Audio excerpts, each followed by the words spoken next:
Assalamualaikum warahmatullahi wabarakatuh. Selamat siang, salam sejahtera bagi kita semua. Bapak Ibu GTK di seluruh penjuru tanah air, pada kesempatan kali ini saya Mumpriaton, Kepala SDN Ketawang Karet 1 Kabupaten Sumeneb, ingin berbagi tentang ilmu pengetahuan yang saya peroleh pada waktu mengikuti BIMTEK Guru Belajar dengan materi Asesmen Kompetensi Minimum. Hal ini adalah merupakan program Kemdikbud yang diberikan kepada seluruh GTK yang ada di Indonesia agar kita paham akan AKM. Nah, pengimbasan tentang AKM ini akan saya lakukan secara virtual karena di masa pandemi COVID-19 ini kita harus selalu mematuhi protokol kesehatan. Nah, untuk itu pengimbasan kami lakukan secara virtual melalui akun belajar dari Kemdikbud, yaitu melalui virtual meeting, melalui aplikasi Google Meeting. Untuk itu, marilah kita saksikan pengimbasan kami secara virtual. Terima kasih.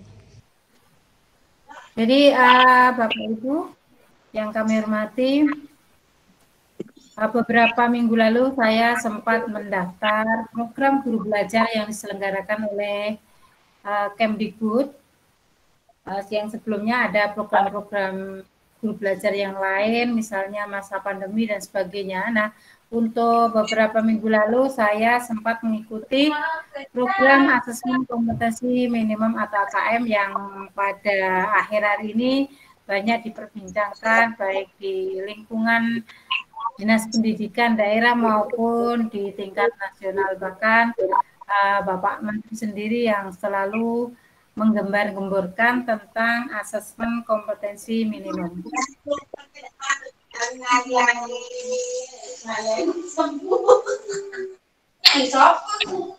Perkenalan ya.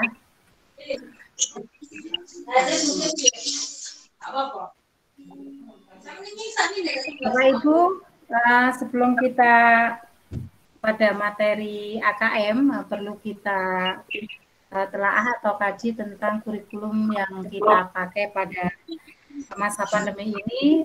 Perlu kita review bahwa kurikulum yang sedang kita laksanakan pada akhir hari ini adalah menggunakan kurikulum darurat ya, yang dengan menyederhanakan beberapa KD.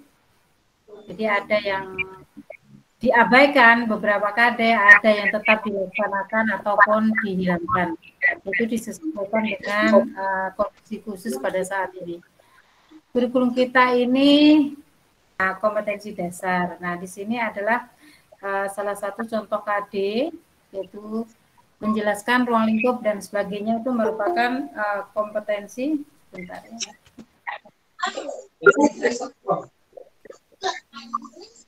Nah, kemudian ini kompetensinya ini adalah menjelaskan ruang lingkup biologi. Kemudian ada kontennya, yaitu melalui metode ilmiah dan prinsip keselamatan kerja. Kemudian di sini juga ada contoh KD juga di sini, menyajikan data, itu merupakan kompetensi. Kemudian konteksnya yaitu tentang permasalahan pada berbagai objek. Ini mohon maaf, asesmen nasional ini yang akan dicanangkan oleh Mas Menteri itu akan dicanangkan pada tahun 2021 ini, kira-kira bulan 9 dan 10. Nah, apa tujuan AKM? Yaitu semata-mata adalah untuk pemetaan mutu pendidikan. Itu merupakan suatu program penilaian ya, penilaian terhadap mutu sekolah ataupun madrasah. Kemudian mutu tersebut dinilai dengan menggunakan 3 instrumen, yaitu AKM tersebut khususnya mengukur literasi membaca dan numerasi. Ada juga survei karakter. Survei karakter ini terdiri dari mengukur sikap, kebiasaan, nilai-nilai sebagai hasil belajar non-kognitif. Juga yang terakhir adalah survei lingkungan. Tapi pada kesempatan kali ini kita hanya membahas AKM saja. Nah, kemudian mengapa AKM itu kita hanya pada literasi dan numerasi? Karena literasi di sini ya, sebenarnya perlu ditahu bahwa literasi yang akan dinilai adalah literasi membaca dan numerasi. Jadi ada dua kompetensi minimum. Kenapa dikatakan minimum? Karena di sini hanya mencakup membaca dan numerasi saja. Sedangkan kompetensi yang pada kurikulum kita itu sangat luas. Jadi dalam hal ini hanya ada dua kompetensi yang akan diukur. Itu mengapa mengapa akan dinilai tentang literasi dan numerasi, karena menurut studi nasional dan internasional ya, bahwa tingkat literasi siswa di Indonesia itu masih sangat rendah. Nah, sekarang tentang profil dan kelebihan AKM. Bapak Ibu atau rekan-rekan bisa membaca di layar bahwa yang pertama tidak dilakukan berdasarkan mata pelajaran atau penguasaan materi. Jadi bukan kontennya, tetapi kompetensinya. Diukur itu seperti itu. Kemudian yang kedua, tidak membedakan peminatan. Jadi tidak ada peminatan. Kalau biasanya peminatan ini kalau di SD tidak begitu kurang diperhatikan karena belum sampai kepada pemilihan jurusan. Kemudian nomor 3, siswa mendapat soal yang mengukur kompetensi yang sama. Nah, dan baginya itu sampai keberhasilan AKM. Nah, kemudian apa dampak AKM? Yaitu memperbaiki budaya belajar. Kalau pada ujian nasional itu yang kita lakukan pada tahun-tahun sebelumnya itu kita tidak bisa memperbaiki karena dilakukan pada akhir tahun atau akhir jenjang. Jadi di situ hanya orientasinya pada hasil saja, jadi tidak bisa diperbaiki. Kalau untuk AKM ini karena dilakukan pada tengah-tengah jenjang, misalnya di SD pada saat kelas 5, di SMP, begitu juga di tengah-tengah. Jadi ketika nanti mutu sekolah atau pembelajarannya itu perlu diperbaiki setelah ada sampling penilaian AKM ini, maka akan bisa memperbaiki mutu pembelajaran yang akhirnya bisa memperbaiki mutu sekolah atau madrasah. Kemudian yang kedua, dampak AKM ini tidak ada dikotomi antara mapel UN dan mapel non-UN. Kemudian yang ketiga, tidak ada mapel utama dan mapel pelengkap, jadi semuanya itu dilakukan penilaian. Kemudian tidak ada percepatan materi atau bimbingan. Bahkan pada akhir-akhir ini sering membaca informasi bahwa anak-anak sekarang itu tidak perlu dibimbelkan, karena sekarang yang diukur adalah kompetensi, bukan masalah hasil. Kemudian bimbelkan terutama yang kalau pada tahun sebelumnya, misalnya di SMP, SMA itu yang UN, khusus bimbel itu. Nah, sekarang itu tidak perlu bimbel karena kita orientasinya pada kompetensi, bukan pada konten. Kemudian yang terakhir adalah meningkatkan proses pembelajaran. Nah, seperti yang saya sampaikan tadi, untuk peserta atau siapa saja yang akan mengikuti tes itu AKM itu adalah siswa di SD itu kelas 5 ya, SMP kelas 8 dan seterusnya. Dan pilihnya itu secara karena hanya sampel saja. Seperti itu. Kemudian setiap peserta mengerjakan AKM. Ini hanya sampling, tidak semuanya. Kalau pada UN kan semua kelas 6 misalnya atau kelas 9 itu semua siswa. Kalau ini hanya samplingnya. Kemudian selain peserta itu peserta didik, juga guru dan kepala satuan pendidikan. Jadi kita siap-siap untuk juga bisa mengerjakan AKM dalam rangka untuk memperbaiki mutu pembelajaran. Nah, pelaksanaannya bagaimana AKM itu, yaitu menggunakan daring, kemudian jadwal yang ditentukan itu, dan sudah diawasi guru dan KS mengerjakan survei secara mandiri. Jadi di sini kita terlibat langsung juga. Untuk waktunya seperti ini, seperti jenjang SD, hari pertama tes literasi 75 menit, dan seterusnya seperti ini.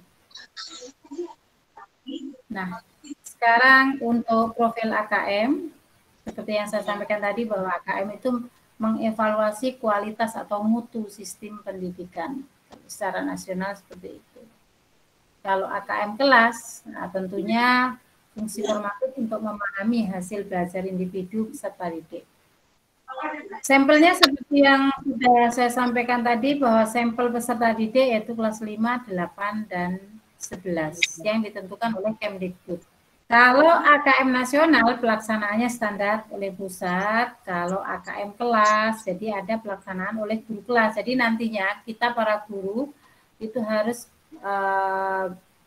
mampu juga untuk membuat soal AKM. Nah, ini komponen literasi, kan AKM tadi ada 2 komponen, yaitu tentang literasi dan numerasi. Asesmen nasional numerasi itu kontennya adalah tentang bilangan, pengukuran dan geometri, data dan ketidakpastian, juga aljabar. Kalau proses kognitifnya ada pemahaman, aplikasi, dan penalaran. Sementara sampai di komponen literasi, mungkin ada teman-teman yang ingin sharing, mungkin ada yang sudah pernah menerima informasi lebih awal, atau ingin melengkapi apa yang saya sampaikan, kami sangat welcome.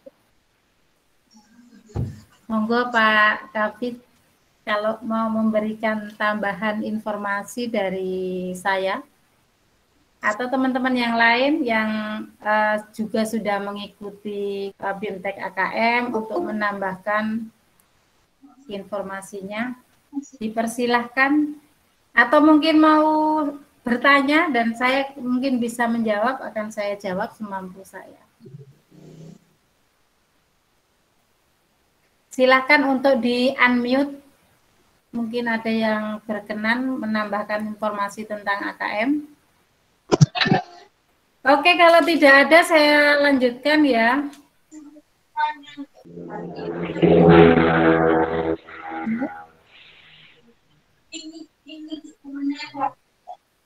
Saya lanjutkan tentang AKM. Di sini AKM merupakan singkatan dari asesmen kompetensi minimum. Seperti yang saya sampaikan, minimum itu mengacu kepada tidak semua konten dalam kurikulum itu diukur. Tetapi seperti yang saya sampaikan awal tadi bahwa minimum yang dimaksud adalah literasi dan numerasi, yaitu kemampuan bernalar tentang teks dan angka. Kompetensi tersebut dibangun dari jenjang dasar, menengah, learning progression. Kemudian AKM itu berbentuk survei dengan sampel siswa, ini sudah berulang-ulang tadi bahwa sampel siswa ya, tidak semua, dan berada di jenjang di tengah-tengah. Itu saja, hanya membahas tentang AKM. Untuk survei karakter dan survei lingkungan belajar akan dibahas pada sesi-sesi berikutnya setelah kita mendapatkan bimbingan teknis tentang survei karakter dan survei lingkungan belajar. Itu saja yang dapat saya sampaikan untuk AKM. Monggo, ada masukan? Hanya nambahi Mbak Bu Ngumpri. Monggo Pak, dengan senang hati. Selamat malam untuk teman-teman seluruhnya yang mengikuti acara ini. Sebenarnya saya tidak akan membahas banyak karena apa yang itu adalah nanti menjadi tupoksinya Bu Ngumpri. Saya hanya memberikan sedikit pesan pada teman-teman bahwa sekali lagi AKM ini tidak mengukur kemampuan siswa. Sekali lagi AKM ini tidak akan mengukur kemampuan siswa, dan ini nanti adalah dalam rangka untuk pemetaan mutu pendidikan. Harapan kami teman-teman guru-guru ini tidak usah bingung dan takut. Saat ini banyak sekali tawaran-tawaran dari penerbit, untuk tentang pengenalan AKM, yang jelas karena ini adalah buku cetakan, berarti ini kan harus dibeli. Saya berharap teman-teman tidak perlu mempersiapkan anak-anak secara khusus tentang AKM ini, nanti biarkan air mengalir saja.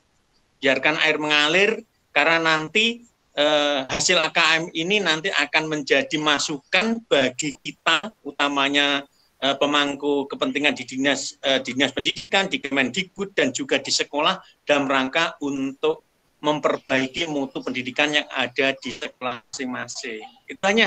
Itu aja, Bung Umbri.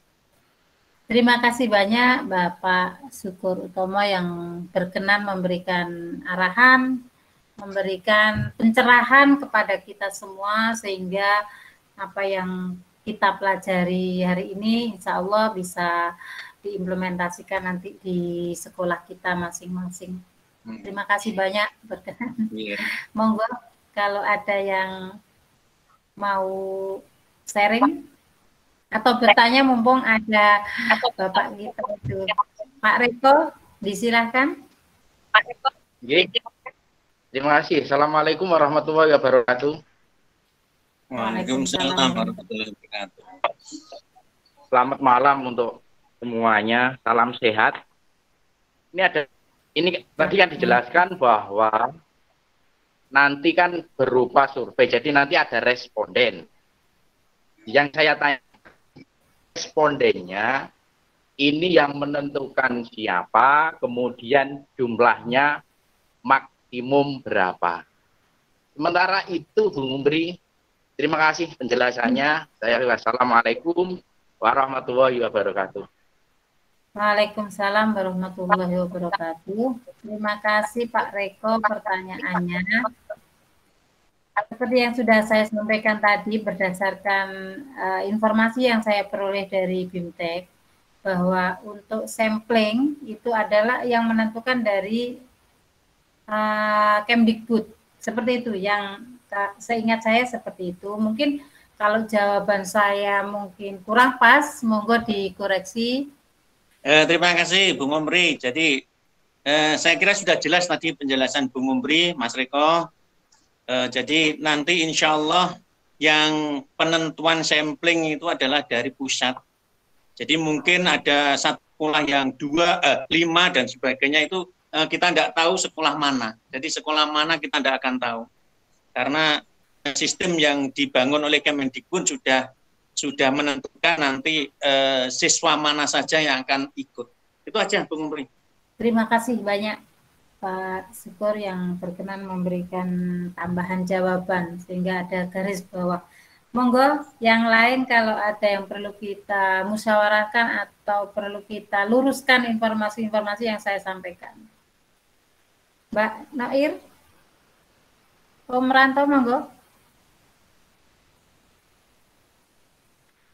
Kalau tidak ada Bapak Ibu, rekan-rekan sekalian yang berbahagia, perlu saya garis bawahi bahwa AKM ini bukan pengganti UN ya. Jadi AKM ini semata-mata adalah untuk mengukur mutu pendidikan. Kemudian untuk pesertanya adalah peserta sampling untuk jenjang, yaitu di pertengahan jenjang dari SD-nya kelas 5. Halo. SMP ya, monggo. Wenda, ada yang perlu disampaikan? Tidak ada. Jadi kemudian untuk penentuan siapa dan lembaga mana itu adalah dari Kemdikbud. Kemudian untuk perumusan soal AKM di kelas nanti mungkin ada seri khusus penyusunan soal AKM bagi guru mungkin. Dalam hal ini itu yang dapat saya sampaikan. Kurang lebihnya mohon maaf dan saya akhiri. Wassalamualaikum warahmatullahi wabarakatuh. Dan sekali lagi terima kasih kepada Bapak Syukur yang telah berkenan hadir memberikan pencerahan juga arahan atau informasi yang lebih akurat. Saya akhiri. Wassalamualaikum warahmatullahi wabarakatuh. Ibu, demikian tadi pengimbasan hasil BIMTEK, guru belajar dengan materi Asesmen Kompetensi Minimum atau AKM yang dapat kami sampaikan. Kurang dan lebihnya kami mohon maaf dan saya akhiri. Wassalamualaikum warahmatullahi wabarakatuh. Jangan lupa like, subscribe, dan komen sebagai masukan kepada kami akan konten dari pengimbasan Asesmen Kompetensi Minimum.